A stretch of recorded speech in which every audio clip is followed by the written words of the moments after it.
Now, programming from the Illinois Channel, an independent, nonpartisan corporation formed to provide nonpartisan coverage of Illinois state government and other public affairs events taking place across Illinois.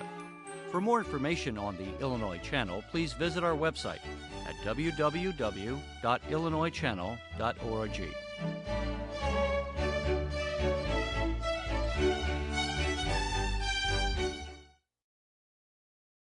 Just ahead, Governor Rauner is joined by Senate Minority Leader Radonio and House Minority Leader Jim Durkin as he laments the quote-unquote failure of the legislative session as a state budget still was not passed.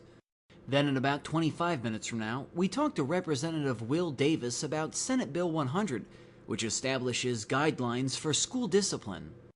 Following that, in about 45 minutes from now, we talk to John Carr, a lawyer and Iraq War veteran, about justice for soldiers accused of war crimes and their legal rights. And finally, in about 55 minutes from now, we attend a panel discussion at the City Club of Chicago featuring Illinois Supreme Court Justice Ann Burke, titled Juvenile Justice in Cook County, The View from Inside. That's all just ahead, after a brief word from one of our advisory council members. The Illinois Channel salutes our advisory council members. Hello, I'm Michael Jacoby, Executive Director of the Illinois Association of School Business Officials. Most people never look at a school and think of it being an economic enterprise that spends tens of millions of dollars every year. They look at the school as a place their children attend for education, or perhaps as a place to attend a local sporting event. But handling the business of education is the job of the school business officials. We're the ones that keep track of the millions of dollars that come in and go out. Our members face a myriad of issues that include financing new buildings, paying teachers and staff, tracking our pension costs, and supervising the many businesses that contract with local schools. And that's why I'm so happy to serve on the Illinois Channel Advisory Council. The Illinois Channel connects us with legislators working on educational issues in the state capitol, as well as covering educational issues being discussed at conferences around the state. As we see in the debate over pensions, the many details involved in just that one issue, we need a news organization that's willing to give enough time to cover an important issue in depth. I'm Michael Jacoby, Executive Director of the Illinois Association of School Business Officials. I'm also proud to serve on the Illinois Channel's Advisory Council. The Illinois Channel, it keeps us connected to the issues that matter most.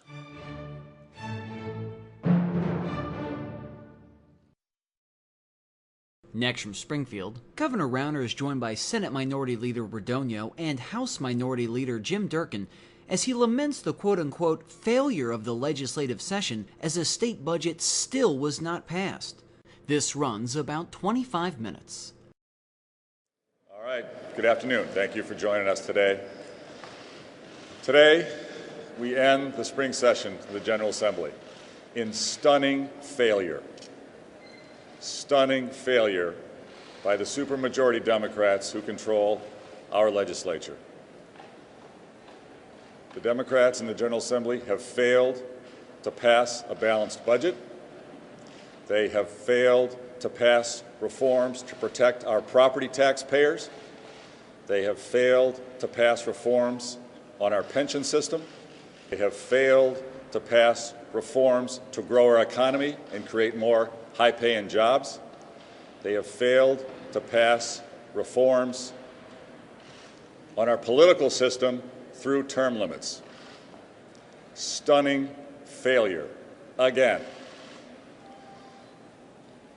Speaker Madigan's Democrats have controlled our General Assembly for more than 30 years. Speaker Madigan's Democrats have controlled spending in our state government for more than 30 years.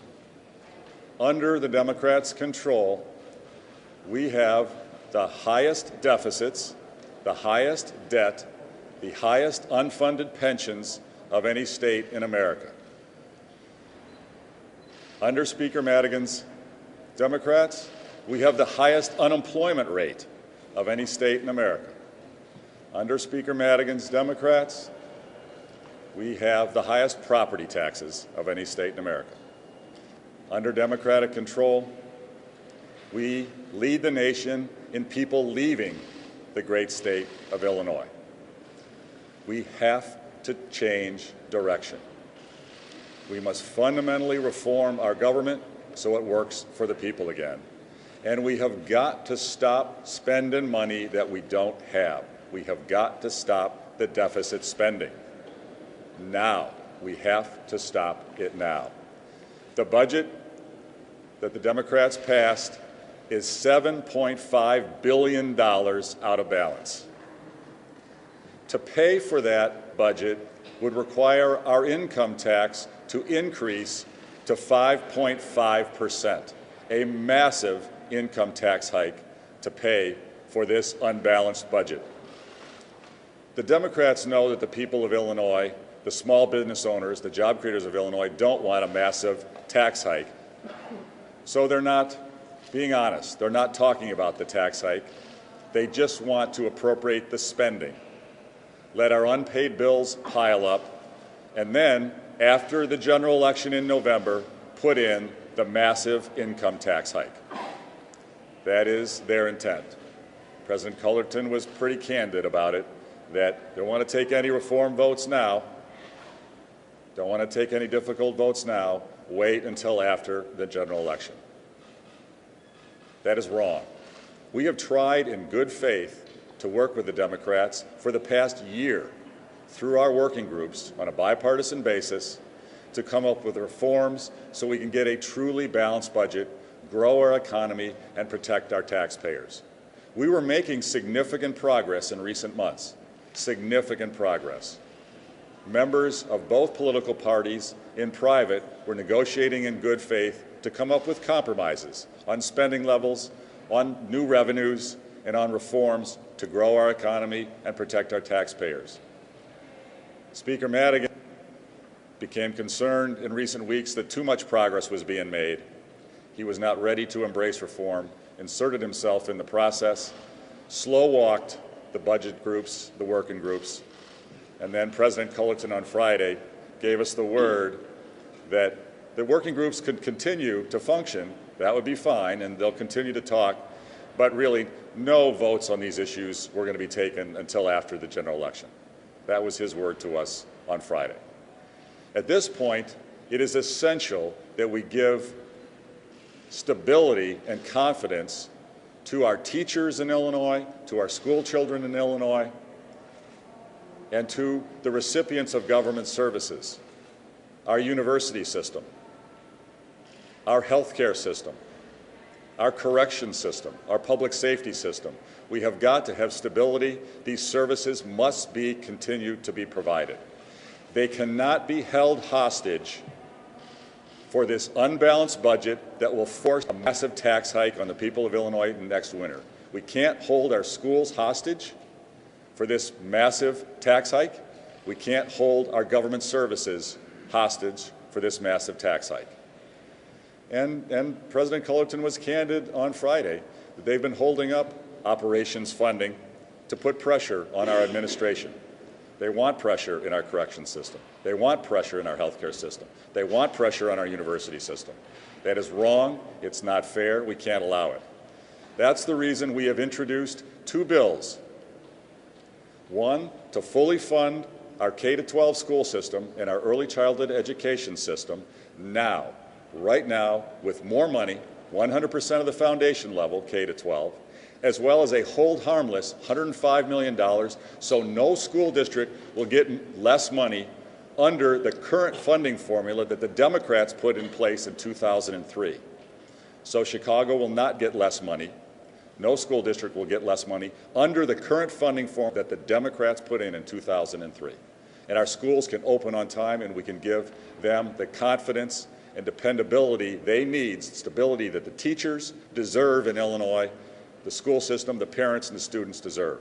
We've also sponsored a bill today, this morning, to make sure that essential government services, our university system, our healthcare system, our correction system, our government operations that our citizens depend on can continue to function through January, through January, which is the time frame that President Cullerton indicated would be the time frame that they'd be willing to negotiate a truly balanced budget and a broad-based compromise. So we are calling on the General Assembly, don't wait. Don't hold our schools hostage. Don't hold our government operations hostage. Don't hold the people of Illinois hostage. Pass these two bills now to bring stability to our state while we continue to negotiate in good faith on reforms, the working groups, and we get through this crisis. Hopefully we can come to a broad compromise before the general elections. We're going to try to do that. We will try every day, 7 days a week. But President Cullerton has indicated that really the time will ultimately come down to next winter after the election. So we've got to take action now to get us through to next winter. Here's the time. At this point, I'd like to turn it over to Leader Radonio to give her comments, as well as Leader Durkin. Thanks very much.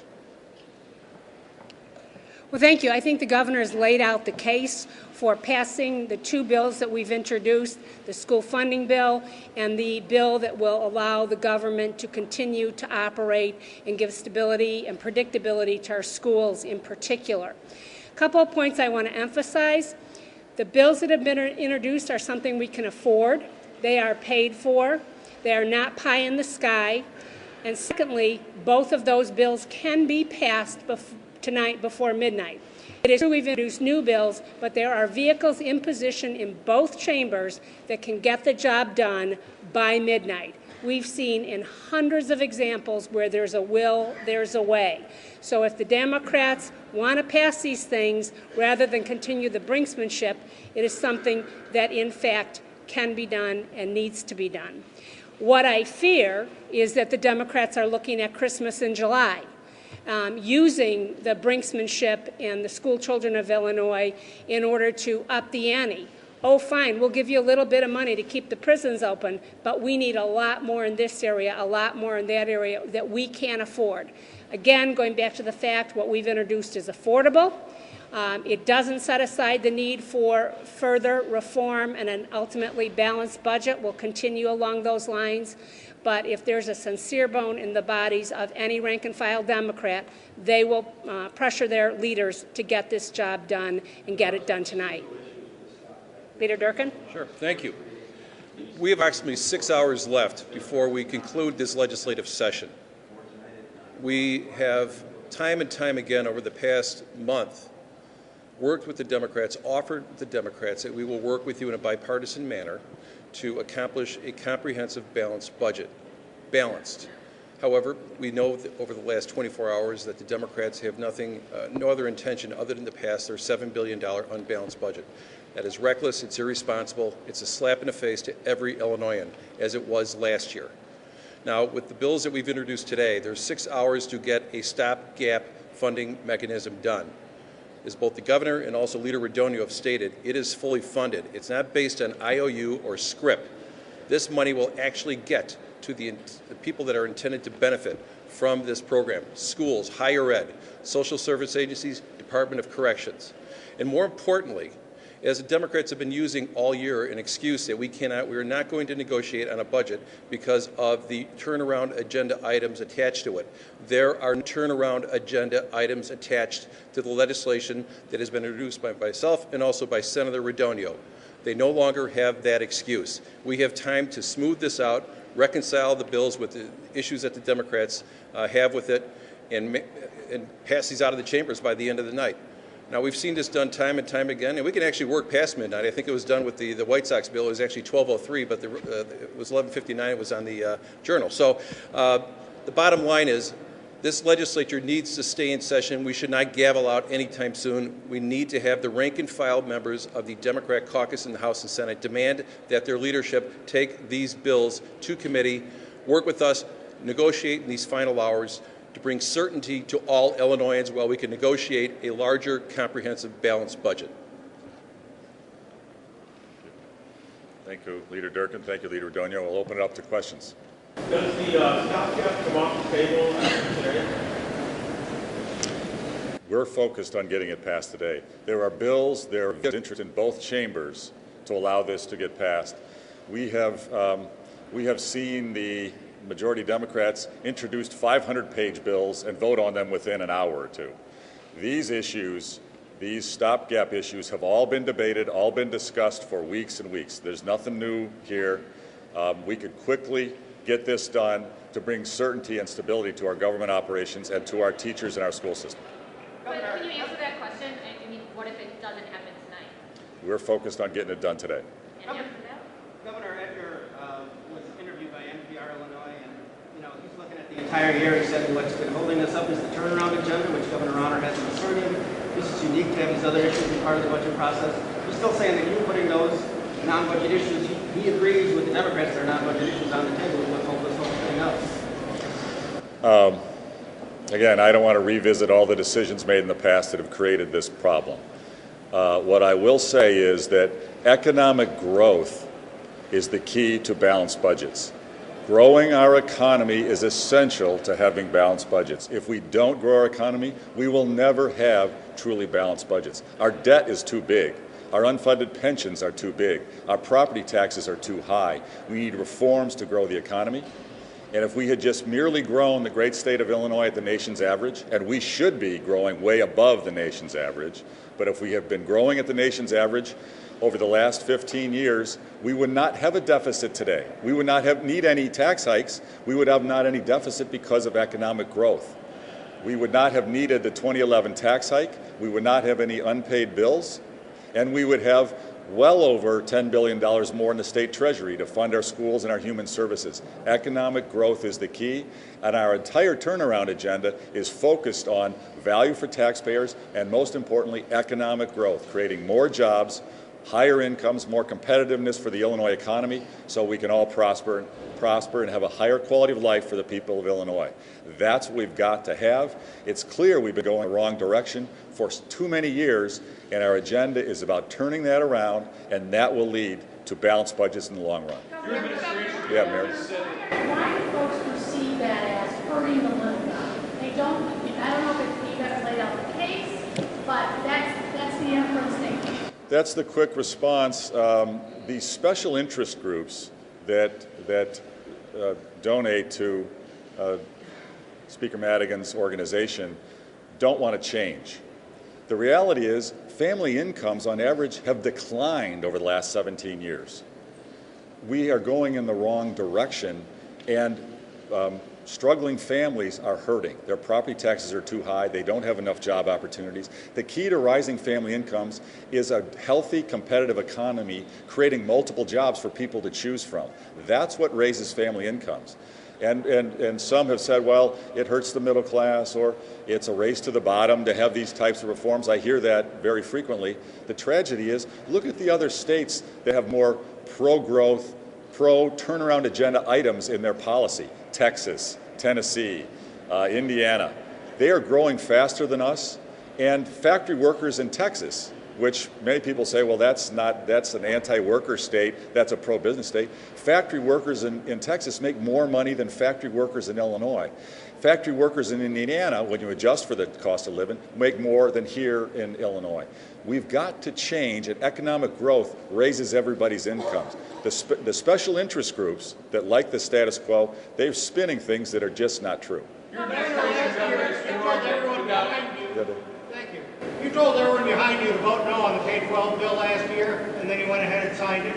And now this year, everyone's getting ready, maybe to open the schools on time. Isn't the message 2 years in a row? If Democrats wait out the governor will blink on K-12 and open the schools on time, no matter what. The reason we're calling for school bill to be separate is so the Democrats can't hold our schools hostage. We knew they were going to try it last year. That's the reason I went ahead and signed that piece of the budget and separated it out. That's the reason we've called for the school bill to be sent to us clean. And we can see, obviously, the Democrats want to hold our schools hostage. They want to hold our teachers hostage because this year they made sure the school bill was integrated inside the out-of-balance budget, the unaffordable, unconstitutional budget. They integrated it because they want to hold our schools hostage. That's not fair. It's not right. It's not fair to our kids. It's not fair to our teachers. We've got to separate education out. We can all debate reforms, we can all debate the unfunded, out-of-balance budget, but we must put more money in our schools to protect our teachers and our students. This bill to protect our schools should pass clean and separately now, right today. There's no reason to delay. Our schools need predictability and stability. Same thing for our university system. Same thing for our healthcare system. Same thing for our correction system. They deserve stability. They should not be held hostage this summer while the rest of the negotiations go on. President Culleton made it clear the reform negotiations and the true balanced budget negotiations and votes shouldn't happen until after the election. If that's true, we need to take action now to have stability through January, and that's what our bills do. Your administration warrants the state and suburb rating down session tomorrow? We'll discuss the issues around the sessions in the coming days. The Speaker has said that he would like his chamber to come into session every Wednesday going forward. I'm here in Springfield virtually every day, and we will accommodate whatever works for this schedule. We've got to keep the negotiations going, and we've got to find broad compromises, and the more we work, the more we talk, I think the better. Governor, your administration has warned that if this impasse continues and if an unbalanced budget that the state can suffer downgrades in its bond rating, if that happens, will the state continue to sell bonds? I don't want to speculate about bond ratings. I don't work for bond rating agencies. I work for the people of Illinois. We are going to get balanced budgets for our state. We're going to get a strong economy for our state. We're going to get the best schools in America for our state. We're going to protect our property taxpayers who are being crushed by too high property taxes. We're going to bring them down over time. And we're going to end the corruption and conflicts of interest in our government by getting term limits on the elected officials. These are issues we will never give up on, and it's what's necessary for the people to have a better life. And bond ratings will follow good results. What about borrowing? You mentioned that this is a political fight headed into the larger Democratic side. But isn't it larger than that? Isn't this about ensuring that you do not have the successive terms at all and Democrats keep their control? I can't speculate about the Democrats' motivations. The Democratic Party has been in control spending in our state, as I've said, for decades. You can see where it's gotten us. Debt, deficits, unemployment, brutally high taxes, massive corruption. We have to change direction. The people of Illinois deserve so much better. We've got the best people in America. Our people in Illinois deserve so much better. Governor, you're playing Democrats. You start your speech saying the Democrats fail, the Democrats fail. It's been 11 months. Do you take any responsibility for the fact that we haven't had a budget? Do you take responsibility for any part of this failure? You are one now. Absolutely. You know what? I will always veto dramatically out-of-balance budgets. We have to stop doing this. The Democrats have spent our state into the toilet for 30 years. We're like a banana republic. We can't manage our money, and employers don't have any confidence in us. They won't come here if we can't get our act together and balance our budgets. I will always veto unbalanced budgets. I will not sign one, and I will not sign a tax increase unless we have pro-growth, pro-investment reforms, and we have property tax protection for our homeowners and our small business owners. I've been clear about that. Last question. Governor, social service agencies say the stopgap doesn't do enough, especially those that have been waiting since last July. That they're starting to look through it. It's something that was just dropped, and from what they can gather, it's not going to do anything to really face it. I don't think that's the case. The agencies that we've talked with would be pleased with this. It has a 2016 fix for appropriations for social service agencies from last year, and it funds essential services, our universities, healthcare, corrections, government operations that the people of Illinois depend on. It gets us till January after the election, which is what the president has indicated is the time frame that he'd be ready to take some of the votes necessary to get a truly balanced budget. Thanks very much, everybody. Appreciate it. You're watching the Illinois Channel, an independent nonprofit corporation formed to provide gavel-to-gavel coverage of Illinois state government and other public affairs events taking place across Illinois. Next from Springfield, we talked to Representative Tim Butler about the impact of the state budget impasse on funding higher education. This runs about 3 minutes. When you go around your district and you have a number of schools, colleges, junior colleges, what are you hearing from those in the higher ed community as far as the impact this budget standoff has had on their schools? I have 3 private universities in my district. Also, I live in Springfield, so the University of Illinois Springfield, while it's not in my district, is right there. I'm a graduate of Eastern Illinois University, so I'm certainly a fan of our public institutions in the state of Illinois. Our public education institutions of higher education are really hurting right now, and we've seen that throughout the year and this spring especially, where they've come forward and said, you know, we're concerned about closing. Chicago State was concerned about closing. Eastern, my alma mater, was concerned about closing. The private universities aren't getting their MAP grant funding, which has had a real impact on them. So, you know, my hope is we gave a little bit of money to them a few weeks ago. We need to get a long-term solution in place to make sure that our universities keep their doors open. And as we stand here again on the May 31st, earlier today there was a leadership meeting. One of the ideas that came out of there is possibly passing a temporary funding bill, a temporary budget, we might say, that would see what's worked out, maybe take us through the November elections, and then we at least get that politics out of the way. What are your thoughts on that approach? Let me just start there. Sure. Our leadership has put forward a short-term funding proposal, a bridge funding proposal per se, that does not that uses monies that we have, and that also takes the turnaround agenda items off the table to get this bridge in place as well. I think it's a pretty good compromise piece of legislation. You know, the Democrats have talked about some sort of stopgap funding. We've come up with a proposal today, so obviously we're going to see where that's going to go. I think in the near term it's a good opportunity to make sure that folks are getting paid and the doors remain open, and some folks are getting the money that they're deserved, and as we work on some of these larger issues in a long-term budget. So I'm hoping that we'll see that here in the near future. And then lastly, I think everyone's more frustrated. You know, the people outside of this building, everyone working inside. No one thought, I think, going into this that it would have lasted this long and done the damage to all the different institutions it's doing. Within the legislature, with your colleagues, and you talk to them, what's the feeling among the rank and file members? I believe between rank and file Republicans and rank and file Democrats, we have well over 60 votes that could come up with a compromised budget solution and with some of the reforms that the governor talks about, if leadership on both sides would just let us get down to the discussions on that. I think the governor on our side has come a long way on some of his proposals. I think the Democrats need to get the speaker to step up and really come forward and really with the idea that it's time to compromise. It's time to move forward. So, you know, there's the willingness is there among the rank and file members, and I don't think we're too far apart on a lot of the issues. The leadership just needs to let us get there. All right, Representative Tim Butler, thank you. Thank you.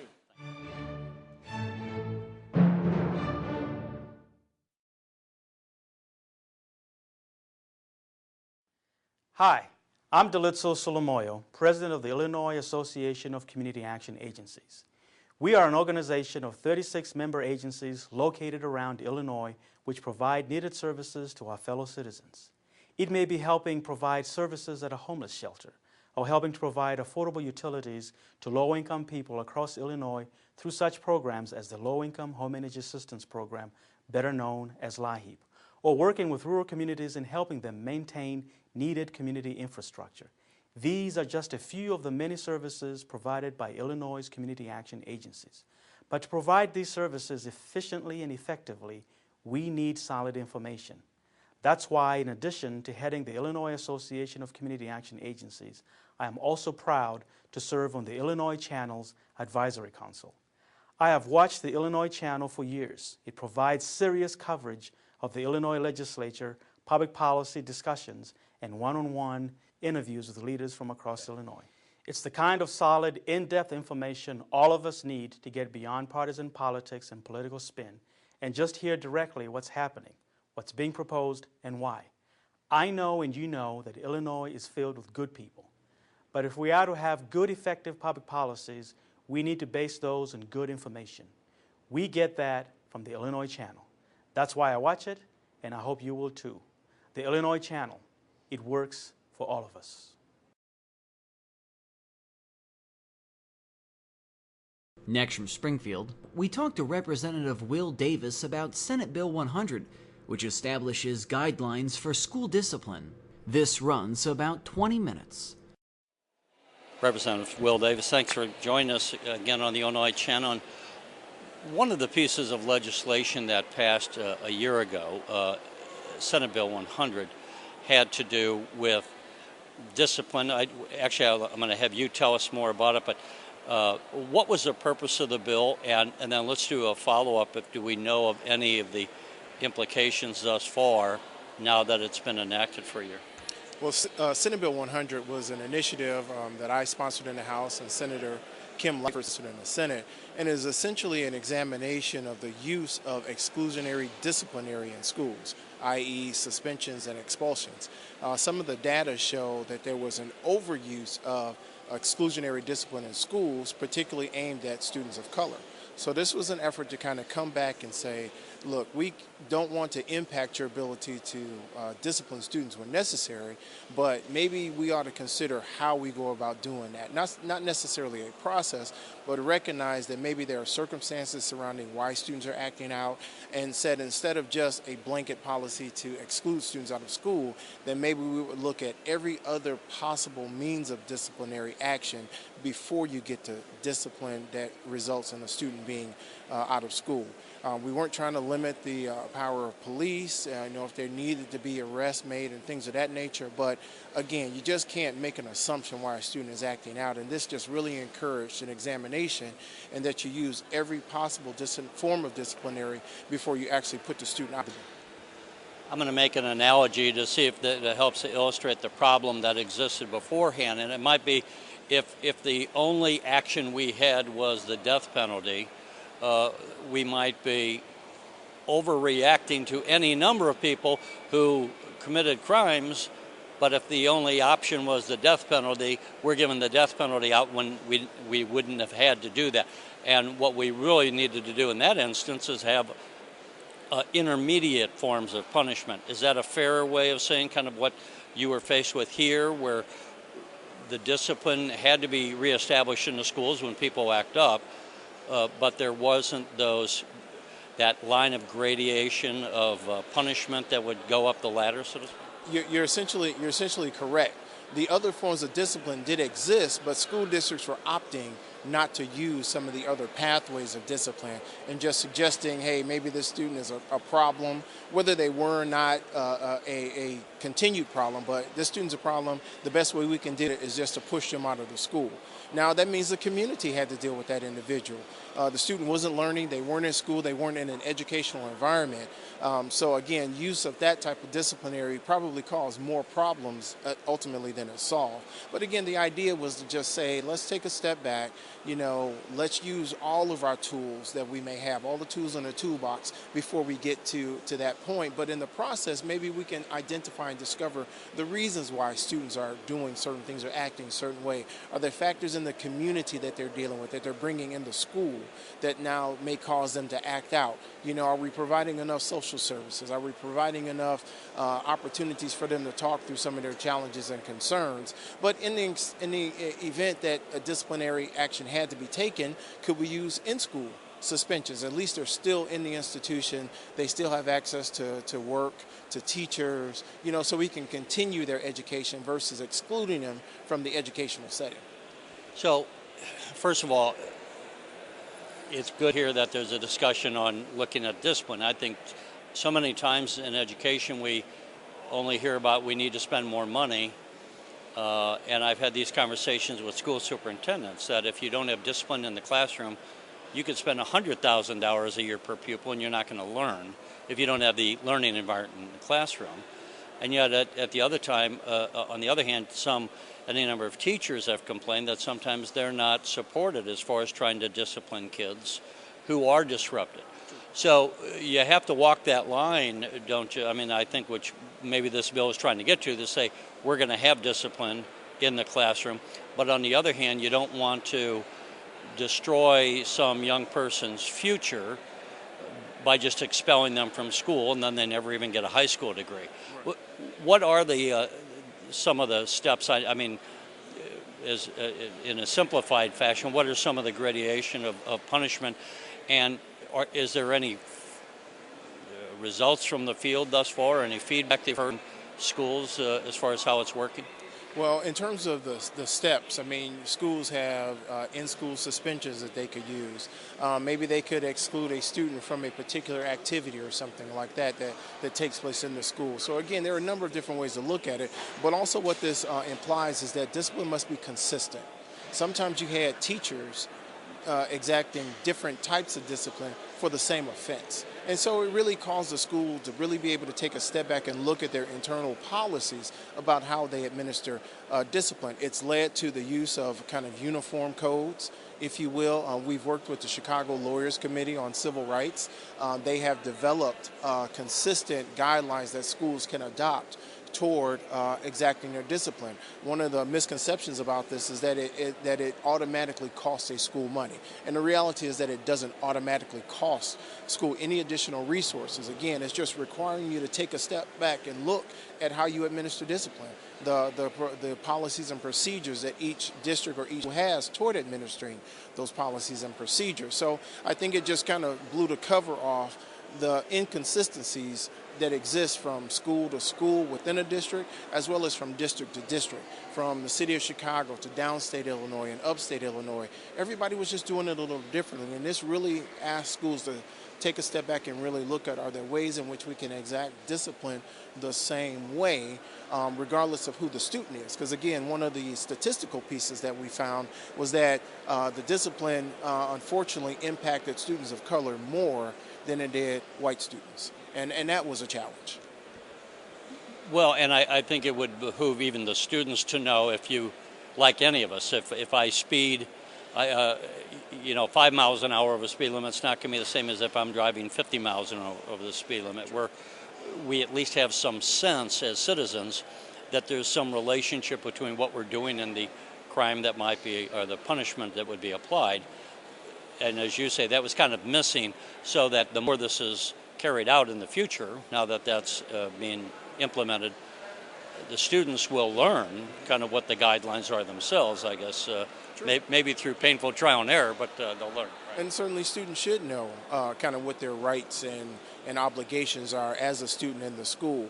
I mean, again, we don't want students to disrupt the environment for other students that are there to learn as well, but also recognize that, sometimes students do act out.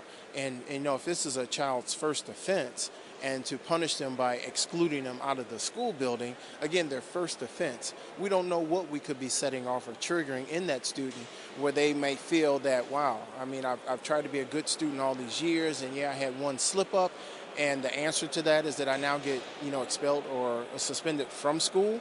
What does that mean for that student moving forward? And those are just some of the things you have to take into consideration. Are there, as I often point out to people, none of us got to pick our parents. Some of us won the parent lottery and some of us didn't. One of the problems that's widely recognized is some of the problems that we have in the classroom is because there's not enough parent engagement in certain families. Does this address that in any way? I'm not sure if it can, but is there ever any implication for the parents relative to the action of the students in the classroom? Well, I mean, I won't say a direct correlation in that respect, but again, what I think it does is that if you find a student who is acting out, maybe that school district is now, instead of just saying, I need to discipline you, maybe they're actually paying attention to what's going on with the student, where there might be some challenges in the home or in the community that they have to deal with on their way to school. Some school districts use social services. They have social workers and psychologists and psychiatrists that are a part of their faculty and administration in the schools. But again, it's really encouraging them to engage the student as well and maybe have some dialogue with them and really try to find out what some of the challenges are for the student. I mean, it could be a situation where you have a student in a classroom who is in a regular classroom, but they aren't being challenged enough. You know, they're smart students, and maybe they need to be pushed a little more or put into a different set of classes, accelerated or advanced classes, to help, you know, challenge them a little bit more and focus their mind in different ways. But if we're not engaging the student in a way and just simply disciplining them, we never know exactly what may exist or ways in which we might actually be able to help the student become better at being a student. What kind of reaction have you had from teachers and administrators? Sometimes they feel the legislature's throwing one more mandate at them, one more hoop they got to jump through. Are they welcoming this input? And to what extent did you write up, or was the bill crafted with them in mind? Well, certainly all constituencies, a lot of advocacy groups sat at the table. This bill took 2 years to craft, so you know there was a lot of input from the school management associations. There was a lot of input from law enforcement, the state's attorneys, sheriff's departments. A lot of people put a lot of time into crafting this bill, so we tried to take all of those things into consideration to come out ultimately with this final product. And there's a little pushback from schools because I think schools don't like to be pushed into doing something. But again, the way we're couching it is that, again, we're not trying to take discipline away from you. We're just asking you to examine it a little differently. And there have been a number of conversations that are taking place all throughout the state. I've participated in several meetings with school districts. Senator Lightford has done the same. The Chicago Lawyers Committee has traveled across the state. And the good thing about that is that school districts are recognizing that this is indeed coming, and they're trying to do a lot of work on the front end to make sure that they're ready, to make sure that they're prepared to be able to fully implement this in the upcoming school year. So we appreciate all the hard work that districts are putting into this and the conversation that they're putting into this. And what we shared with them is that, you know, there's legislation that sometimes needs to be changed at some point, and we're open to you implement. Maybe there might need to be certain tweaks to it, and we encourage them to bring those tweaks to us so we can, again, put them back into the conversation amongst all the advocacy groups and see how we might be able to help school districts if they have some particular challenges with the implementation of what we call SB 100. Let me, if I might, since that might be a good thing to follow up, and we'll see as time goes on more, and if any tweaks are necessary, or what kind of feedback you're getting from the schools. Hopefully it's helpful to both the schools and the students. Before we let you go, we're here on what should be the last day of the session. For the second year in a row, it's, you know, as Yogi Berra said, deja vu all over again, and yet this year it's different just because everyone is in such a crisis mode as far as like higher education, social services. We at least the K through 12 got funded, but now we don't know what's going to happen with there.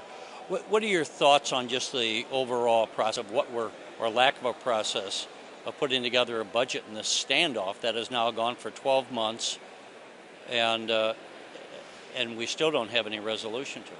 Well, I think for your viewers, at the very least, let's understand that the governor made it very clear from the very beginning is that he was looking for what he called his turnaround agenda, things that we call non-budgetary items. And he said, if I don't get some of these items, then I'm not interested in passing or supporting a budget. So we're still kind of in that mode with our current governor. There have been a number of work groups, small groups of legislators from all four caucuses talking and meeting about some of these things. I think, at least in terms of the budget work group that I'm a participant on, we walked out of there at least with the framework of a budget. And what we didn't hear until fairly recently was how the governor felt about that framework, and the Republican caucuses felt about that framework. I mean, there was a lot of time and effort put into it by several different members. Even the course of this small break that we had from Friday to Sunday, there were still meetings that took place that we all participated in. And there's some uniqueness to this because, again, we've had difficulty with previous governors before, but none of them have ever interrupted the passage of a budget. But our current governor feels that I'm not interested in supporting a budget until. Now, while he suggested that he's willing to come to the table, add revenue, as well as maybe make some spending reductions, I always encourage individuals to go back and take a look at what he introduced. If you really want to know how he felt about your service, whatever you did, go back and look at his introduced budget, because what you'll see there are significant reductions in human and social services. You'll see significant cuts to higher education, only slight increases to K through 12, which we appreciate, but we know there's always a need for more resources in K through 12. What we did see was increases to corrections. So what message is he sending there? You know, is he setting the stage for more people to wind up in our correction system? So I just encourage people to kind of take a step back. Don't necessarily get caught up in the emotion of what's going on right now, but if you are a real steward of this, go back and take a look at where we started. That sets the stage for a lot of things moving forward. Now that he's been in, I mean, he came in 18 months ago. What's the feeling among the rank and file members? Or I'm sure there's a lot of frustration, but would you say that the divisions are severe or not as severe relative to the lawmakers themselves? Well, I think it depends on which day you're talking about. Like, for instance, you know, I thought that in our budget working group that we were working, that we were having decent conversation, you know, really working through some of the overall challenges of what we said. And then I see a memo put out by the budget director who's leading these discussions and talk about the consternation of the majority party not wanting to be an active participant in the process. But I've been at those budget meetings. So why am I now, you know, a part of the problem when I've been working to try to be part of the solution? So again, I think it just depends on where you are, and that's rather disappointing. I mean, we can agree and disagree on a lot of things, but if I'm coming to the meetings and showing up at those meetings and participating, clearly I want to be a part of fixing and getting to the end of this. And so I think sometimes, you know, as a member, I take a step back. Maybe really this was all for show in the first place. I think the governor made it very clear that turnaround agenda items are exactly what he wanted. And if we give some of those, if we give some room in those turnaround items, and he gets those and he signs them, but then we pass a budget that we think we all have worked to craft, if his intent really is less spending, then he's going to have the ability to make reductions in that budget through the tools that he has as a governor, and he will do that knowing that unfortunately there's not a majority of individuals, particularly on the Democratic side, that will be able to come back and override his veto. So he's going to get what he wants in terms of reform items, and he's ultimately going to try to get what he wants in the budget by reducing the level of spend, because once he makes those reductions, unfortunately, we cannot come back and override them. All right, well, Davis, thanks for joining us on the Illinois Channel. Our Good pleasure. luck to Thank you. Thanks. Thanks a lot.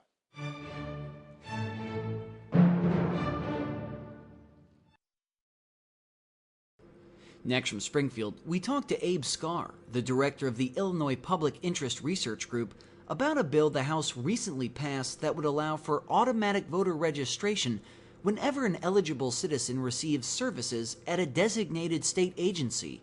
This runs about 7 minutes. Abe Scarr, thanks for joining us on the Illinois Channel. We wanted to talk to you as we're going into this election cycle. We always hear every election about the right to vote, and sometimes people can't vote because they didn't register soon enough. There's some changes, as I understand, underway. What can you tell us about that? So yes, so we're working to pass an automatic voter registration law. What this would mean is that when you go to government agencies like driver services and you have the opportunity to vote, we're changing it from what it is now, where it's an opt-in system, and only a handful of people get registered that way. It's a decent amount, but there's a lot of people who are eligible that don't get registered. We want to change that to an opt-out system, and we think many more people will get registered that way, as well as many voter registrations will get updated, and that's really important so we have a more accurate list, so election day goes smoother. So just simply put, if I go in to renew my driver's license, someone would ask me, are you registered to vote? And if I say no, then they would register me pretty much? Basically, yeah. It is a little bit more complicated than that. The basic way it will work at driver services is you'll still be offered the opportunity to opt in and register that way. And when you do opt in, they ask you to affirm that you're eligible to vote. That's you're a resident of Illinois, you'll be 18 or older by election day, and you're a United States citizen. What's different now is going to be that even for folks who don't opt in at that point, we're going to send files to the State Board of Elections who will look at the data in the file and identify more people who are eligible but didn't register or are registered but at the wrong address, and we'll update those files. And then people will get notified and be given an opportunity to opt out later. Is there a bill? Is there a specific bill that people can follow? Yes, it's Senate Bill 250. It's passed through the Senate already, and it's going through the House today with an amendment. So that means we have to get it back through the House and the Senate today. So it's coming down to the wire, but we're still confident it will go through. And one of the fears, you know, it's a joke, vote early, vote often, about voting shenanigans in Chicago, or Illinois politics, I should say. What guarantees, if any, would there be, and how soon before an election would one have to register to be able to vote in an election? Well, thanks to Senate Bill 172, which passed a year and a half ago, we now have Election Day registration. So there's still kind of a preliminary deadline, which is a couple weeks out, but anybody who's eligible can show up on Election Day. If you go to the right polling place, you can register and vote. And this won't change that at all. What it will do is actually make it so that less people need to rely on Election Day registration. A lot of those people that go in, it's often because they moved but didn't update their registration. And actually Cook County in the March primary, they found that 75% of people who did register on Election Day used a state ID, and the address on the state ID was the same at which they were registering. So if we'd actually gotten them all registered when they went to the DMV, 75% of the people who register on Election Day would be out of that line. So we think that's going to make Election Day go a lot smoother for voters and for election officials. I think I'm right in that the Board of Elections was initially against this legislation, but now they've removed their objections. What can you tell us? What accommodation was made so that they are now not opposing the legislation? Yeah, so there were a couple things. One of the things we wanted to do was, in an effort to get our lists updated and more accurate, was do a data dump over the last year of data from these agencies and have them process that this fall, so that we could register some people and update out-of-date registrations. They were worried that was too much work to do on too short of a timeline, so we accommodated their request to take that out. The other thing had to do with how the other state agencies, so it's not just the DMV, there's 5 state agencies that do voter registration currently and will continue under this law. And we changed the way that the administrative burden is placed on the state board for the other state agencies, and that made them happy. And then lastly, for those who would say, well, how do we know if someone just walks in that they're even qualified to vote? How do we know that they're not an illegal alien, that they aren't a resident of Illinois? I mean, are there any guarantees for that? Yes, that's an excellent question. So there's a couple things. So in Illinois, if you're an undocumented immigrant, you can get a special driver's license called a temporary visitor's driver's license. So for folks applying for that type of driver's license, they'll never be part of this process at all. They'll be opted out. There still is the case, though, that legal immigrants, people working towards their citizenship or legal permanent residents, can get a normal driver's license, and we need a way to make sure that they don't end up on our voter registration lists. So the way we've set it up is to use the data that people show identification when they go to the driver's license facility. They need to document they need a photo ID, they need a signature, they need an address, and not everybody will document their citizenship as part of that process, but many people will by showing a U.S. passport or birth certificate. So we can use the data analysis to make sure that only if somebody has documented that they're eligible or has legally affirmed that they're eligible under the penalty of perjury, only in those circumstances will somebody get registered to vote. If they don't check those boxes, we can't tell that they're eligible or they don't legally affirm they're eligible, they won't get registered. Do we have the data, I mean the computer power and everything to quickly cross-reference to know if the documents are given us, if they're actually living at those locations? Yes, although that's one of the reasons why we are giving the State Board of Elections and the agencies some time to implement it. So to implement that part of the process, that won't get implemented until January 1st, 2018. So we wanted to make sure there was enough time to get that all set up. But it shouldn't be that hard. It's just going to take some reprogramming of the software. And the very last question, if by chance you fail to get it through the legislature, we're up against the clock, right? They're going to be coming back in, so I guess that still buys you some time that this could happen over the summer if you fail today. Certainly, yes. I think, as I mentioned, that for the big parts of the bill, it's a later implementation date. There are some other parts that we want to get passed sooner, because it will clean up the list before this November election. We think that'll help make Election Day go smoother for voters. So we're certainly going to keep pushing, but we're hopeful we'll get it done today. All right, well, thank you for joining us. Thank you. Appreciate it.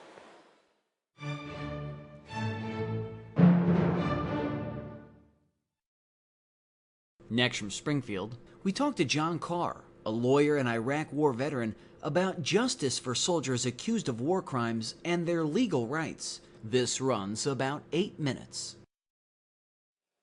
John Carr, thanks for joining us on the Illinois Channel. Some of our viewers may know of the story of the My Lai massacre that happened in Vietnam, and that's probably one of the more notorious cases over the history of where U.S. troops were charged with killing civilians in a combat zone. And it has happened other times since then. It is a case that I believe you were involved with, and so we thought we wanted to talk to you about what is going on in that realm and what may or may not have changed, and what are the legal rights of our servicemen when they are facing those kind of charges. If you would just kind of bring us up to speed on what you know and where that all stands now. Well, the Cali case was really probably one of the most infamous cases of the Vietnam War, where Lieutenant Cali, his unit massacred Vietnamese civilians, I think, in 1968. And his unit killed hundreds of civilians, I believe, in that attack. He was ultimately charged with murder and convicted, and President Nixon issued a pardon after those proceedings. Actually, the next, fast forward to 2004, when we were in the Iraq War, there was a second war crimes trial for an Army Sergeant Mike Williams, and he was charged with killing 2 Iraqi insurgents and convicted, and he was recently paroled. And since that time, since Vietnam, and because of our wars in Iraq and Afghanistan, there have been over 200 cases in the military for war crimes of service members charged with killing Iraqis or Afghans on the battlefield. And recently, the University of Chicago Law School, 7 law students have written pardon petitions or commutation petitions for 7 service members convicted of war crimes during the Iraq and Afghanistan wars. We might want to point out that you're not just a lawyer, that you've also, are you still currently an active duty officer? Or? No, I left the Army in 2013. But just so people know, so you had the Army background too. Now, some people might say, well, why would we want to extend leniency on someone who killed civilians? They're just supposed to be killing the enemy, not non-combatants. Well, the cases that the University of Chicago has picked, 6 out of the 7 soldiers, and they're all Army personnel, had mental illness, either traumatic brain injury or PTSD that was connected to the service in the Army. And we feel that the mental health aspect should be a mitigating factor on reducing their life sentences. We just think that given that the military bears some responsibility for what they did by sending these men into repeated combat, and they're all men, and in this case they're all Army soldiers, that the Army should bear some responsibility, and that basically our argument is that these sentences were too harsh, given that they were suffering from mental illness. And we believe that the President will review these cases. They were recently profiled in a New York Times piece by David Phillips last week.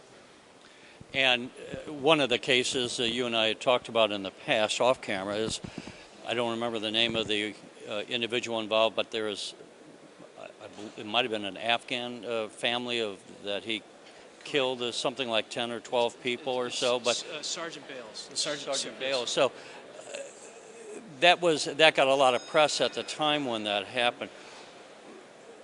Would it be your contention? I mean, one of the things that we all ought to understand about this is that this was not an individual who, had he just been in civilian life, would have necessarily acted on something like this, but that they've been under extreme stress. Now, of course, the vast majority of American soldiers go through the combat.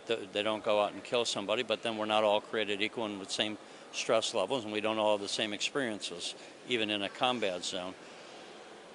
So what was the background on the Bales case that might be something that was a mitigating circumstance that would support the case for leniency? So Sergeant Bales served 4 combat deployments during his Army career. He enlisted, I believe, the day after September 11th, 2001. So Sergeant Bales was served 4 combat deployments, 3 in Iraq and 1 in Afghanistan during his 14-year Army career. 12-year Army career. And after his 3rd combat deployment to Iraq, he was diagnosed with severe to moderate PTSD and traumatic brain injury from having survived many, I think, over 10 IED attacks and damaged his brain. And yet the Army chose to send him back for a 4th combat deployment. And there he sustained, once again, very heavy combat, losing, many other service members. About a week before the incident in 2012, the corpsman for their unit lost a leg in an IED attack. So, our argument was the Army knew about, Sergeant Bales' mental illness, yet they chose to send him back into combat. And again, they should bear some responsibility. Now, a court-martial sentenced him to life without the possibility of parole, and yet the court-martial the panel never heard that this evidence of his mental illness. And we think that it was just too harsh of a sentence, given that he was suffering from mental illness during his 4th combat tour. And you had mentioned that the University of Chicago is working on this. You're involved with that, obviously, and what we'd like to do is maybe follow up with that and see how this goes. And you're not saying that these individuals shouldn't be punished, but that they shouldn't necessarily be facing life in prison without any chance of parole, given the totality of the circumstances. And we think that if, given what's going on in the NFL, for example, that if our football players are suffering from mental illness because of a game, certainly the American public should know that our service members are suffering from traumatic brain injury due to combat and PTSD, and that there are factors that may have contributed to their crimes in combat. And we just think that now is the time to reduce those sentences, and we appeal to the President of the United States in hopefully commuting these 7 service members and others. All right, John Carr, thanks for joining us. Very much.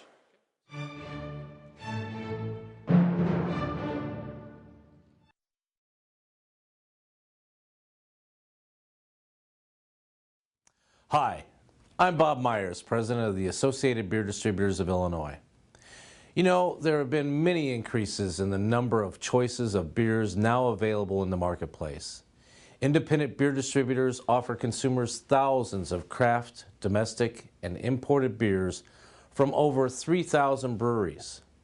Whether you're purchasing beer in a restaurant, a grocery store, or a convenience store, it's the beer distributors that make the delivery, keep track of the inventory, and ensure that the product you are buying is fresh.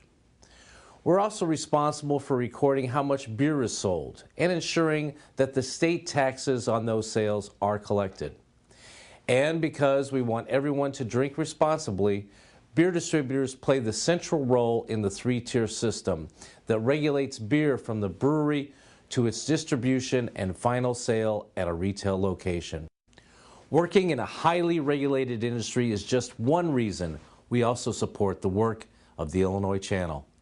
When new laws are proposed, new taxes, or new regulations, we all need to stay connected to know how these proposals may change how we live and work. I'm Bob Myers, President of the Associated Beer Distributors of Illinois, who are proud to help keep you connected. Next, from Chicago, we attend a panel discussion at the City Club of Chicago featuring Illinois Supreme Court Justice Ann Burke, titled Juvenile Justice in Cook County, The View from Inside. This runs about 1 hour. Thank you so much, Jay, for that wonderful introduction. And of course, with all the numbers and the dates, then you all know how old I am, so that's pretty disgusting. Thanks, Jay.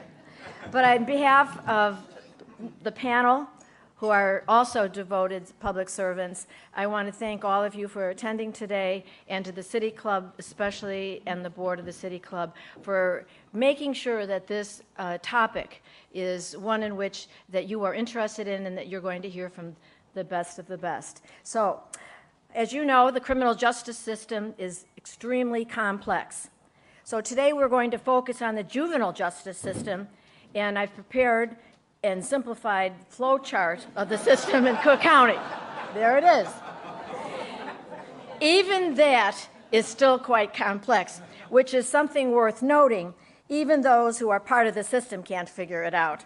So what we've done is we've prepared a more simplified chart, and outlined in red is where each of the panelists today are exercising their particular leaderships. So let's turn to the panel. Judge Colleen Sheehan. Judge Colleen Sheehan was elected as a Cook County Circuit Judge in 2000. She is currently assigned at large to a Juvenile Justice Division calendar in Chicago. Judge Sheehan serves on the Illinois Supreme Court Juvenile Justice Committee and the Illinois Juvenile Justice Leadership Council. Recently, Judge Sheehan was appointed to the Board of Trustees of the Illinois Judicial College. She has developed many restorative justice programs, including Bridging the Divide, which helps to facilitate and authenticate communication between police and the community. And currently, Judge Sheehan has developed and will implement a plan for the creation of a restorative justice community court over which she will preside. And when I say community court, it is truly in the community, and she'll tell you where it is. This particular initiative is funded by a Justice Department grant to restore relationships between nonviolent offenders and their victims. The next panelist is Leonard Dixon, and he is currently the superintendent of the Cook County Juvenile Temporary Detention Center, the JTDC, effective February 9th, 2015. He is responsible for the administration and the management of all operations of the JTDC, including custody, medical, mental health services, social services, fiscal services, maintenance services, human resources, labor relations, and other services, and has an operating budget of $53.3 million and a staff of over 700. Superintendent Dixon's career in juvenile justice is recognized nationally, and he has been nationally recognized as an authority in delinquent residential care, case management, and detention. He is also recognized by the federal government as an expert in dealing with high-profile incidents. He was a member of the Dade County Black Family Symposium Committee, member of the American Correctional Association, member of Teaching Rehabilitation Youth, Boy Scouts of America, National Juvenile Detention Associations, the NJDA, and the National Committee on Assessment of Minority Children. In addition, Superintendent Dixon was on the board of directors of the Michigan Juvenile Detention Associations, and he has also served as chairman of the Critical Issues Committee and president-elect for the National Juvenile Detention Association. Also, Superintendent Dixon was appointed by the president of the American Correctional Association to serve on the Standards Committee and a member of the ACA Disproportionate Minority Confinement Task Force. He has also testified before the United States Senate and House on juvenile justice issues, in addition to giving numerous speeches around the country on juvenile justice issues. He has presented at universities in Beijing and Shanghai, China. In February of 2006, Superintendent Dixon was featured in Ebony magazine as the president for the National Juvenile Detention Association. We also have Dr. Candace Jones. Dr. Jones was appointed as the director of the Illinois Department of Juvenile Justice in 2014 to lead critical reforms to the state's juvenile justice landscape, making communities safer by fostering a better life and outcomes for youth in custody. Dr. Jones has just resigned from her position, and we will truly miss her. Dr. Jones has led efforts to right-size the IDJJ by reducing the use of secure custody for low-risk youth and ensuring that high-risk youth who are placed in custody receive the services they need to successfully re-enter their communities. And under her leadership, the population of the IDJJ's youth facilities has decreased by 36%, an all-time low. In 2015, Dr. Jones assembled, yeah, isn't that great?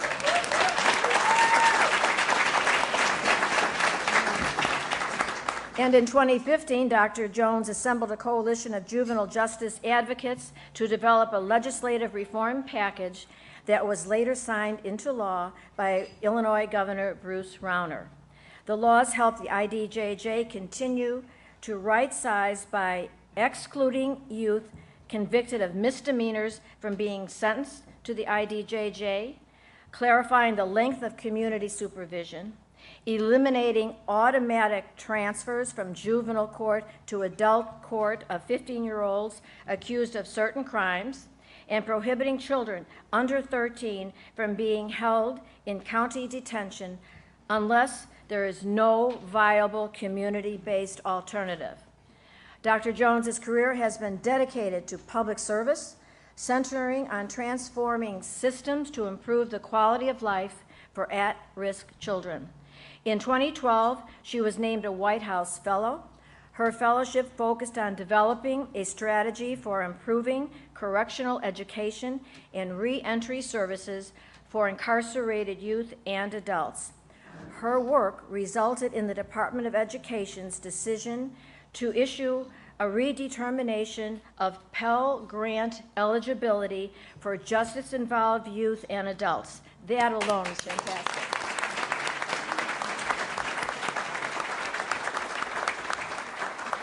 And that marked a pivotal shift in making opportunities available for the formerly incarcerated.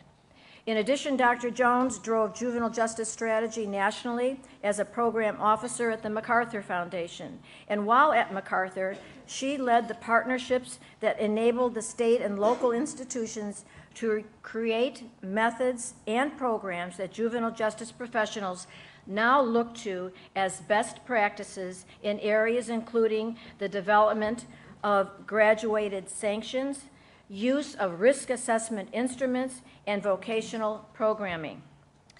And so now we're going to turn to our panelists. As you can see from the flow chart, which is so easy to read, the court does play a central role in the juvenile justice process. The judge decides if a youth goes to detention or goes home. Now, Judge Sheehan is one of our talented and committed judges assigned to juvenile court. And I should note that Cook County led the nation in creating the first juvenile court in over 100 years, prompted by Jane Addams' view that juveniles should be treated differently from adults in the justice system. Judge Sheehan, you are working on an extremely innovative initiative. It is innovative for two reasons: the structure and type of court you are creating and the age group in which you are focusing. Could you please explain both of these outstanding initiatives and what they are intended to accomplish? Also, please include the relationship between your work and the city violence. Judge Sheehan. Thank you, Justice Burke, your kind introduction, and thank you to the City Club for hosting this wonderful event, for all of you to attending. Let me just say it's an honor to be on this panel with two such esteemed juvenile justice professionals. I'm very excited and happy to be here. The Circuit Court of Cook County is implementing a court that is the first of its kind. It's never been done in the country before, and I don't think even the world. Under the direction of the birthday boy, Chief Justice Evans, Cook County is creating a restorative justice community court. This court will be located in the community, and it will use the restorative justice philosophy. It will serve the emerging adults ages 18 to 26 who have been charged with a nonviolent felony or misdemeanor. And the location of this community court will be in North Lawndale. North Lawndale is a community second in violence only to Inglewood, and although they are plagued with problems, they are a strong community, and they do have a very strong restorative justice hub, and they have been working with this population for some time. So just briefly, what is restorative justice? Restorative justice, really at the core of it, is an authentic way to foster authentic communication. It really seeks to repair the harm from crime. It focuses less on sort of a punitive or accountability to the state and really looks to repair the harm from crime. The people that are involved in that repair are the defendant, the victim, and the community, and that's a very important concept, that the community will be involved, and others who are directly affected by that crime. The process must be a voluntary process. You can't just throw people into this process. The defendant has to agree to be a part of this process. The victim has to agree to be a part of this process. And the defendant has to say, yes, I did commit a crime, I did cause harm, and then also has to say, I would like a way to repair that harm from crime, to make the victim as whole as possible. Now, how does a restorative justice community court work? There's a lot of things that we're working out, and this next year we'll be ironing out the sort of the nuts and bolts of it. But basically how it works is once a case is deemed to be appropriate for this court, the defendant would come in, they would be referred to the community to participate in what's called a peace circle, and that is a practice of restorative justice. A peace circle is just what it sounds like, a circle. There is a facilitator, a trained facilitator, that would be held within the community in a safe space where the victim and the defendant and the community members would get to know each other. The victim would have real meaningful input as to what the harm was to the victim and how best to make this victim whole. But there would also be accountability from the community to the defendant. How was it that this young person became involved in this crime? What's going on in their life? Is there substance abuse issues, mental health issues? Have they not finished their education? So the community would offer services and mentorship to this young person to integrate them back into the community in the most positive way. Once the circle or circles were completed, the result of that circle would be reported back to the court, and the court would monitor that and to make sure that what everyone said they were going to do was done. If they participate in this program, the defendants participate in this program, they complete it successfully, there would be an opportunity for their case to be dismissed or for their judgment of guilty to be vacated. Now, it's innovative for, I think, just a couple of reasons. It allows actually for community input and victim input in a way that might not be possible in a regular court setting. It marshals the talent and resources of the community and uses the strength of the court so there can be true collaboration to solve the issues that are in some of these communities. It also lowers incarceration rate and conviction rate. In North Lawndale, the community that Judge Evans picked for this court to happen, 7 out of 10 young men in North Lawndale have felony convictions. You don't need to be a rocket scientist to know what that could do to a community. I think it also repairs the relationship with the system in the community. There's certainly some distrust that the community has with its institutions, and this would go away to doing that. I just want to say one final thing about juvenile court and how this relates to juvenile court. I think the bulk of the restorative justice work that's been done in the city of Chicago and the county of Cook really came from working with that juvenile population. And I think that if you sit in juvenile court like I do, you cannot witness the devastation of violence, of mental health, substance abuse, poverty. And like my colleague Stuart Katz over there, who go into a courtroom on Thursday, see a smiling young person, know that they're on their way, come to work on Monday and hear that they've been killed. It makes you feel like you need to do more. The Restorative Justice Community Court, I think, is an answer, how we can do more. I don't think it could happen just because we said, hey, let's create this Restorative Justice Community Court. Juvenile court has allowed, and under the direction of Presiding Judge Michael Tooman, and I can speak personally from this, he has supported any of the initiatives that I wanted to develop or help create, for example, like Bridging the Divide, which seeks to have police and youth together in a safe space. That he allowed me to collaborate with my friends here from the YMCA and the Chicago Police Department to look at that relationship to make our community safer. I'm really excited about this program. There's a lot of things to iron out, but I think the core of it and the heart of it is, can we do more? Should we do more? And I believe that the Restorative Justice Community Court is that answer.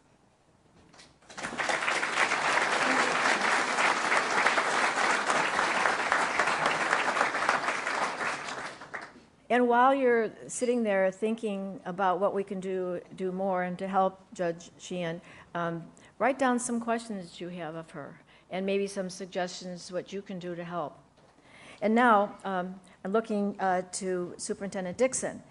After a youth is arrested, if it is determined that he or she needs to be detained before trial, that youth becomes the responsibility of Superintendent Leonard Dixon, who runs the Cook County Juvenile Temporary Detention Center, which we used to call the Audie Home. Some of us are old enough to remember that.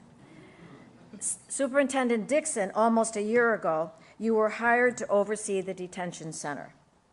Following the ruling by the United States District Court that the supervision of the detention center was to transfer from federal oversight to the oversight of the Office of the Chief Circuit Court Judge.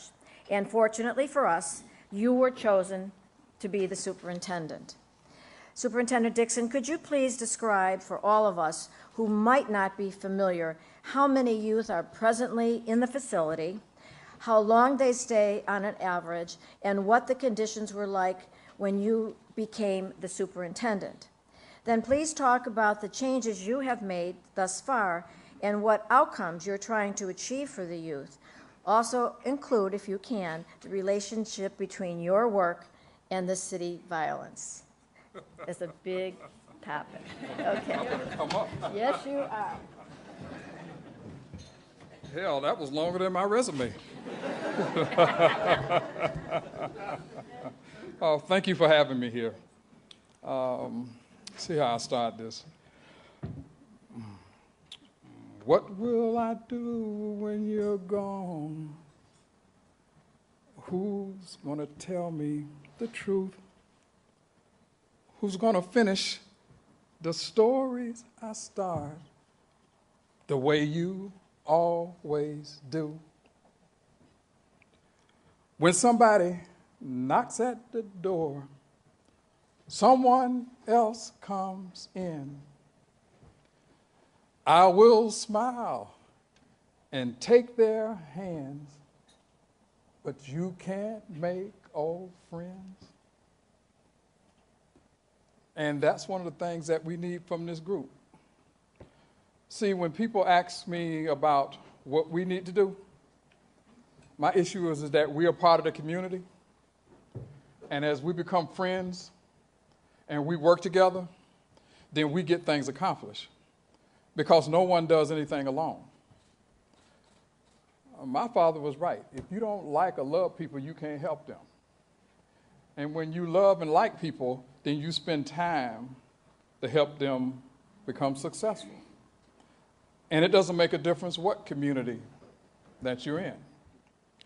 Now, one of the things that I want to do with you, because, of course, a lot of people have not worked in juvenile justice. So let me give you something that you can remember. I'd like for you to think of juvenile detention as the emergency room of the juvenile justice system.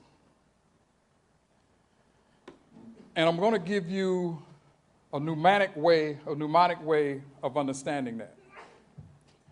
If you have a pen, this is my education piece coming in, you can write this down. Write the word chapters like chapters in a book. And understand it like this. Classification, health and mental health, access of how we work with parents and courts and attorneys, programming, how we set up programs, for kids, training, how do we train folks, environment, what kind of environment that you put people in, restraints, how do we do it in a humane way because we have difficult kids, and safety, how safe is your environment? Those are the concepts that we're using to work with our kids and work with our staff. Because we have a lot of kids who have been traumatized, right? But what we don't understand about trauma is that some of that trauma makes them resilient because you can't fix what already has happened sometimes. But the other piece of that is helping our staff. Because if our staff don't understand what's going on with our kids, then how are they supposed to work with them? So I'm a firm believer in having our staff understand what's going on, which transfers down to the kids. It's been interesting since I've been here. People ask me this question all the time, well, oh man, that's a tough job. And I'm like, oh hell no, I'm having fun. And one of the reasons is because I've been doing it for almost 40 years. And I'm a firm believer if you like what you do, then you're having fun at it. And I engage my kids. And I call them my kids because they have to go back in that community and they have to go back into some tough places. And most people don't have a clue or have an understanding what they have to go back to. That's why when you make friends, you do get an understanding. Because once you become a friend of someone, that means that you engage them. And one of the things in my vision for that facility is that those kids will have friends and adult friends that they can trust and people that will engage them and work with them and help them be successful. A young man, I was talking to the judge earlier, and I do something that most superintendents don't. See, I spend a lot of time at the facility, midnights, evenings, weekends. And so this weekend, I was with kids. While everybody was barbecuing, I was with kids, which is fine. My wife let me out the house so I could go do it. And I had one kid who asked me, Mr. Dixon, why do we have to go to bed at 7 o'clock? And I said, I care about you. One reason is because you've been running the streets for God knows how long. And I'm going to make sure that we do something with your body and going to feed you properly so you can grow. And you know where that comes from? Being in the system for a long time, and I watch kids, and if you pay attention to them, you can watch when they come into an institution because they have been out there running and doing and all those kinds of things. You can see their bodies start to change when they start getting rest. You can see their bodies start to change when their nutrition changes. Those are the kind of things that people don't pay attention to. One of the other things that we looked at was environment. And I talk to my staff all the time about it. The tone in your environment. When I first got there, I'm like, is this an emergency room for real? Because the ambulance was going on all the time and people were making noise and all this stuff going on. And my issue was, no, bring the tone down. And so we don't have all those calls and all those kind of things going on. And guess what? We looked at the data. I just looked at it the other day. When I first got there, I think last year this time, we looked at the data and there were a couple of hundred, assaults on staff, right? Because it's a tough environment. I tell people all the time, you show me a school that don't have altercations, I'll show you one that's not open. That's what kids do. The issue is how do we respond to it? How do we put an environment so that stuff is reduced? And that's how it works, okay? We look at the data this year, some of the things we put in place, it's dropped by 46%. You know what that does?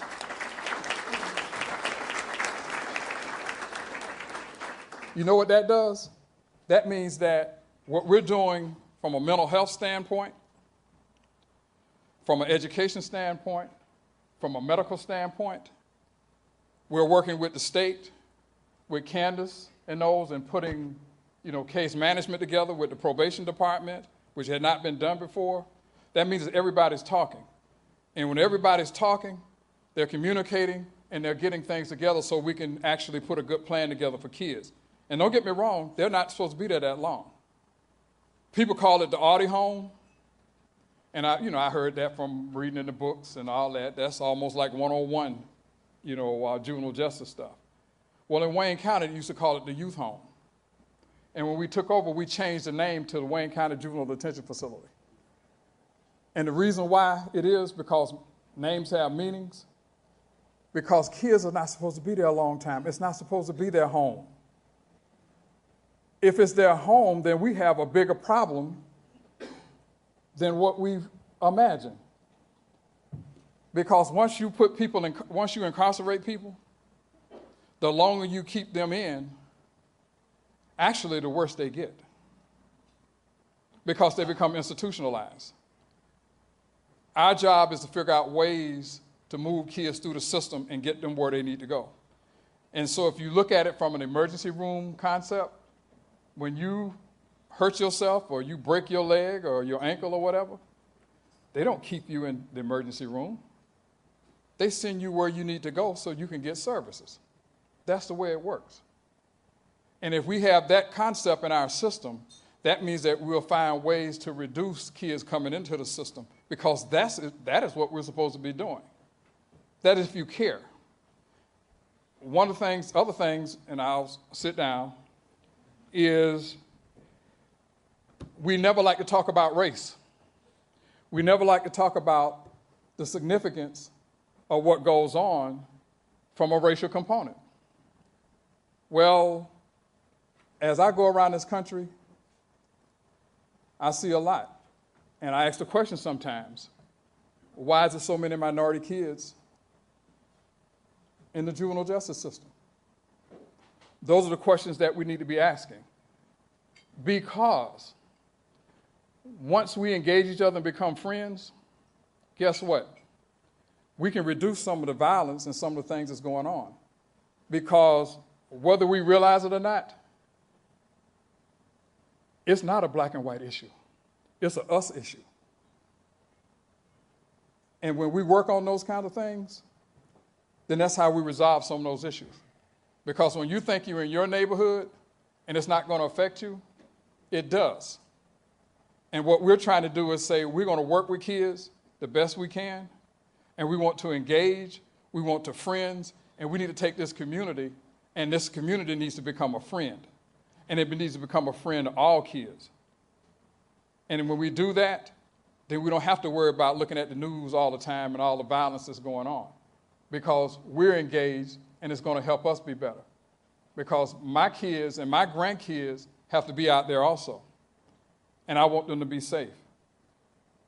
So my issue is what we do there is the mental health, the educational, behavioral management systems of teaching kids this is how you respond to things. Did you count before you did some stuff? Did you think about what you were doing? And finally, I'm a firm believer that men have a very, very, very significant role in what's going on. And I'm a firm believer that as a black male, I have a responsibility to make sure that I engage them in every way I can. And that's what we're setting up at that detention center, okay? Is that we will engage them. We will not stand off from them. We will not spend time talking at them. We're going to talk to them. And we're going to help them be successful. And the reason I can figure that out is because I'm on the units with them a lot of times, because I'm not the kind of superintendent that sits in the office. I didn't do that wherever I went. And I've learned from a lot of good people that when you engage people, you get things done. That was my mother and that was my father's response to us. And I had a very successful family. But the issue is that we were taught that we had to give back. Because when you raised on a farm like I was, the hat is not urban cowboy. It's real, because that's what I was raised. And that raising had to do with how you engage people, how you took people and you helped them everywhere you can, because it was just you. And you had to depend on other people to do things. So that's what we're teaching there at that juvenile detention facility.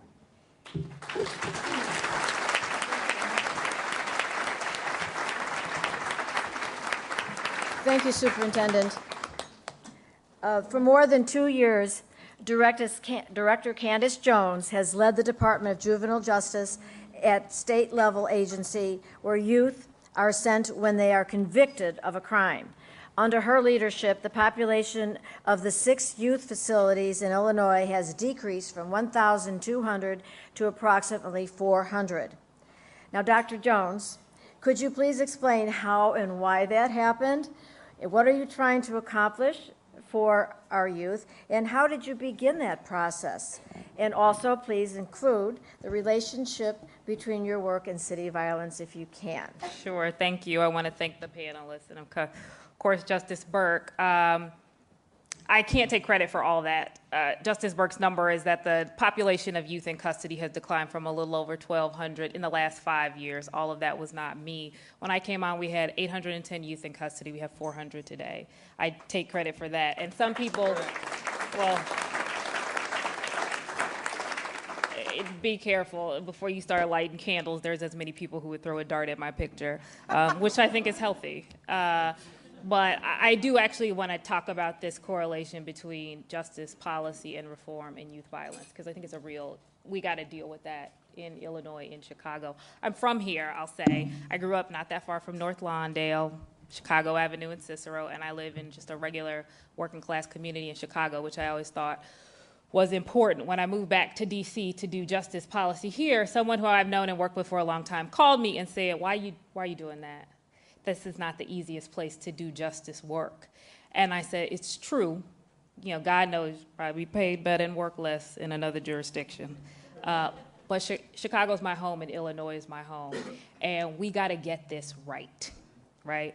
What we need to pay attention to, and what I think I've tried to work on in the last couple of years, is this conversation in Illinois, which needs to happen in Chicago, about what works. We know better now as a nation, and we need to do better, right? What's going on in the streets of Chicago, we are evidencing in our investments, in our education system, in our policy. We don't care about these kids. What are they doing? They turn around and saying they don't care either. And they dying for it, and they're killing other people for it. The result of that doesn't make them monsters, right? If we all lifted up a mirror, we have to take responsibility for that. The thing I looked at when I came on at the Department of Juvenile Justice is a couple of things. One, the per capita keep a child with me for a year is $130,000. I didn't have an $130,000 undergraduate degree. That's a lot of money that we spend to lock kids up after we've done a whole lot of not good things up until that point. You don't go to an emergency room to get good care. You go there when the last resort is all that you have. And too many people without good health care go there because they have no other option. And essentially, systemically, that's what we're doing to our children. They got a mental health problem, put them in custody. They got an IEP education problem, put them in custody. We can't figure out how to get them what they need in their community, put them in custody. That's not right. So I focused a lot on 2 big buckets when I came to the state. Who ends up in the system, which most people would argue wasn't really my job. And then the other part, which is what you do when they get there, because we have a responsibility to teach them some things and try to get them back on track when we have them. But I took it very personally, this idea that I needed to also take responsibility for the question of who ended up there. If you are putting misdemeanors, low-risk, nonviolent youth in custody with older kids who have been through the system many times and are therefore more serious charges, not necessarily higher risk, I'll come back to that in a second, but who may be there multiple times and for more serious charges, do you think that the likelihood is that this younger kid is going to go back and jump right back on track? No. You're increasing the likelihood that those youth will fail in the future. We have to take responsibility as a system, and I tell people this all the time. We say, okay, I'm going to do this to this child, and later when they failed, I knew it was in him. I knew he had the capacity to fail. When the truth is we take no responsibility for the idea is that we made choices that accelerated the likelihood that that youth would end up exactly where they end up. We did it, and that's a problem. We didn't do it alone. They make volitional acts. They have to take responsibility, but frankly, as adult and policymakers, so do we. We have to stop responding and then responding poorly. There are some youth for whom incapacitation is the appropriate response, but it is a very small population of youth. And if we continue to drive hordes and hordes of children into the system, we, one, will increase the likelihood that some of those youth will fail when they otherwise wouldn't have. We also thin out already too precious resources to be able to really watch and respond to those youth that are high risk because we're looking at everybody just the same.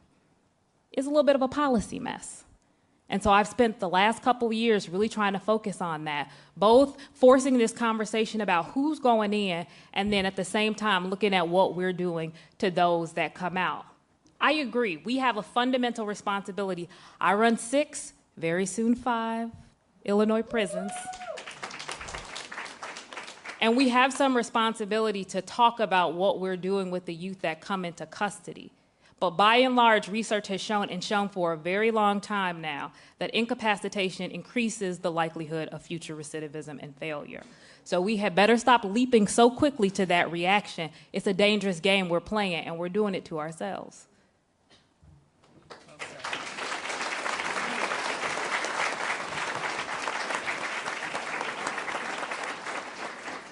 I now have a few general questions I'd like the panelists to respond to briefly. Following up on what Dr. Jones said, we do spend a considerable amount of time and money in this system on our youth. And how do we know if we are achieving the positive outcome? Who follows? Who is in charge of following the outcomes for these youth to assess if good things are happening to them, and how do we save them? Thank you. We track, in the state of Illinois, we track recidivism. We track it at the local level. I mean, the sort of nice science about recidivism, it's like the masterful game of policy making, right? It's the easiest place to cook the books.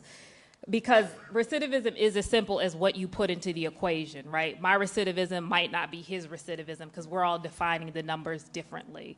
I mean, one thing that we need to think about is whether or not we need to have a uniform policy so that we're having one conversation. But basically what we usually track in justice system is the rate of failure of individuals coming out of custody or coming off supervision of some sort. I run the prisons and post-release supervision. What we have not and do not usually do is track what are called positive youth outcomes. We haven't given a lot of lip service to whether or not we care for all those individuals who do make it. What cocktail of factors help? Did they get back in school? Did they get quality substance abuse programming? Did they get housing? What really starts to wrap around a person to make it work? We just haven't dedicated a lot of resources to that because we give so much attention to recidivism.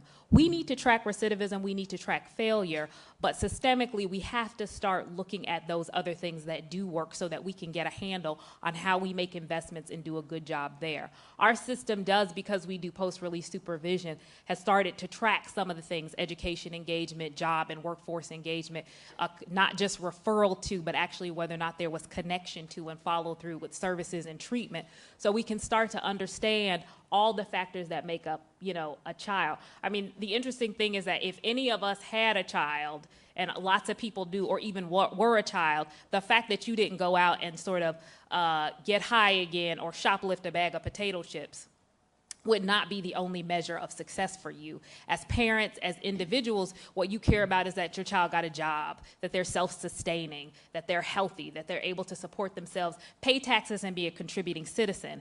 But for people who end up in the justice system, the standards of what we consider sort of baseline acceptability are so low. And so because of that, a lot of times the results are so low. So I think, it's one of the reasons why Pell and investment in school and workforce is so important, because we actually have to care. If you want to have sustained citizens, you got to put something in them.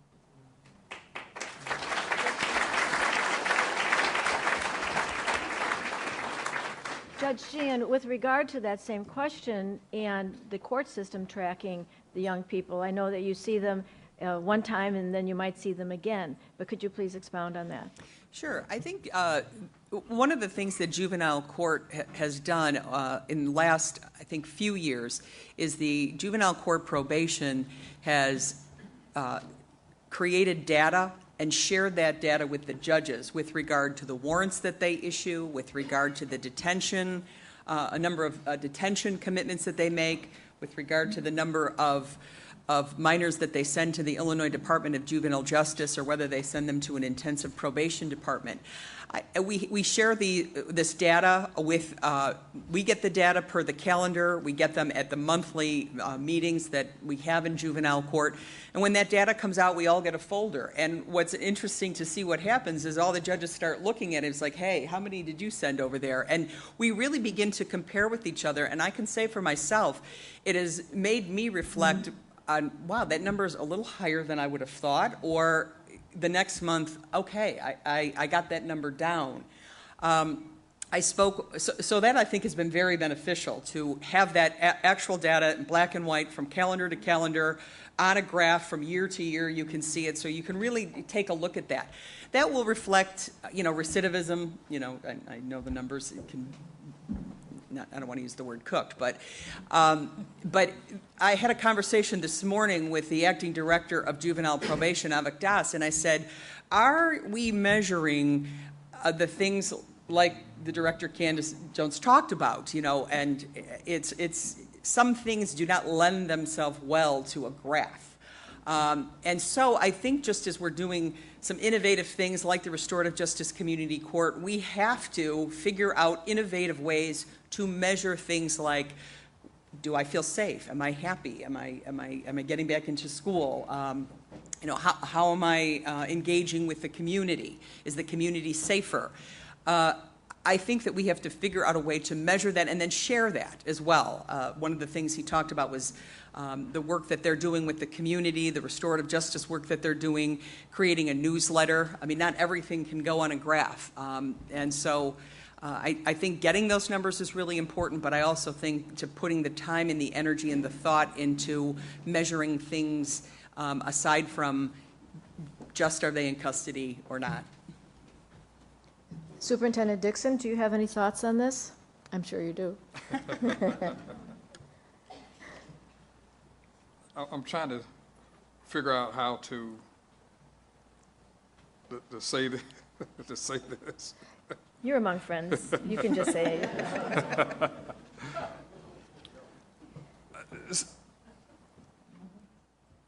Doing this as long as I have, I've come to the conclusion that a lot of times we spend a lot of time in data and not really asking the right question. And the right question we should be asking is, why are they coming to us in the first place?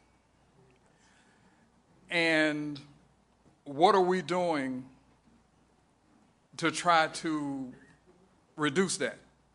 Because,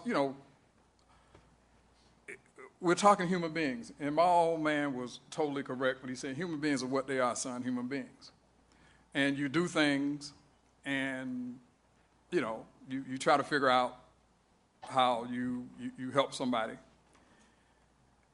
But we know for a fact, and it's not something that we got to guess, that the relationship between economics and communities are what drives crime.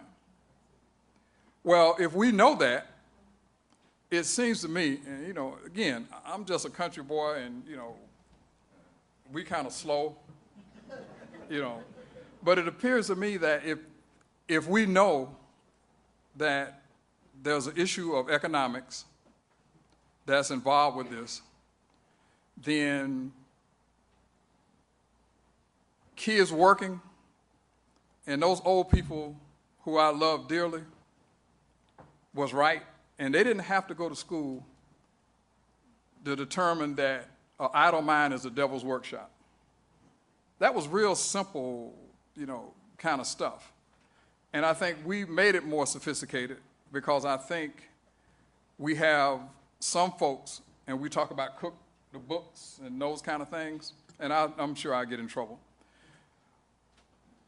that folks who think that it's okay to have our young people locked up because they don't know what else to do with them. And I keep saying that being in this system for as long as I have and seeing what I have seen at all levels is that I want to figure out why they're coming in, not that they're in our system and what we're doing with them.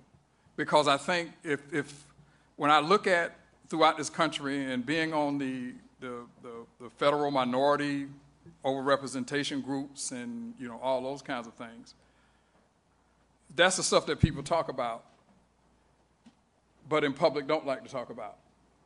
And my issue is that I want to see the same concentration on those things as we do of folks being locked up.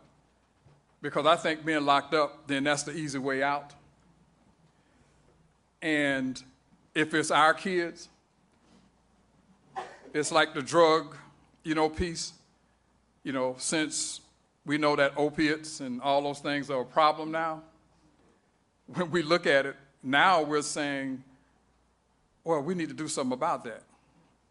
But when it was crack cocaine and that kind of stuff, when that was all running, people didn't have the same empathy, for it.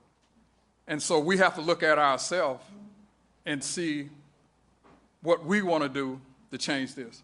Because if we don't have the empathy, for our kids, then nobody else will. And so we can talk about all the data. I had a friend that graduated, got her PhD from Harvard, couple months ago, right? And her thesis had to do with reentry, right? And so we were kicking it, talking, and she said, "Oh man, I got this is what I see, Leonard, and reentry and all this." And I said, "Oh, that's wow." All I did was go back to my book that I had in 1984. And I showed her the same thing that we talked about in 1984. It's the same thing that she just did her stuff on. Okay? So, to me, if we're really concerned about solving the problem, then let's go solve the problem and not just keep using data and statistics. I think sometimes people use data and statistics to keep from doing things because they understand that if I do that, then I don't have to really deal with the real issue. I'm going to jump in here. Because I respect you enough to disagree violently. That is ridiculous. That's okay. That's okay. In Illinois in particular, we have ignored research. We do not make systems accountable for what they do, and that is a problem. I agree with that. This idea that, I agree, we shouldn't be idealizing any questions and doing nothing. But we have for too long trusted people's gut instincts. I came onto the system, the Department of Juvenile Justice, in 2014, a system that ran prison for youth that did not have a risk assessment instrument, something that has been a field practice for nearly a decade now. I appreciate anecdotes and colorful stories as much as the next person, but the idea that system stakeholders, it should be okay for them to not be tracking, publishing, and accountable for their data and research is patently ridiculous to me. And I think as members of the policy community and leadership in this state, it should be unacceptable as a baseline. We need to know what's going on. We need to be tracking it and analyzing it, and we need to be making it available to everybody here.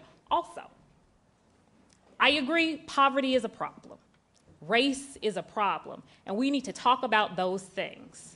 But I think sometimes we use these hallmark issues to absolve each one of us of the responsibility to take credit for the system that we run. I may not be able to fix race tomorrow or poverty tomorrow, but I can damn sure change today what's going on in the Department of Juvenile Justice. And I think we have to be really careful about making the problem so big that we don't take responsibility for the part of that bag we hold. All of these things have an impact. But each one of these systems individually contribute to that. And they need to be accountable towards moving in the direction that we all have to go. So I want to qualify what we say because I think it's important for us to be in the details because that stuff does matter. And it's something that I think hasn't had enough of a conversation here in Illinois. Well, I'm going to say this. You got to understand where I come from. I love debate because I think that's how you solve things. I don't have one iota of disagreement with what she said. Not one. My point is that we've been doing it for so long, and we've seen the data. And I think I said that was my first statement, that we've seen the data.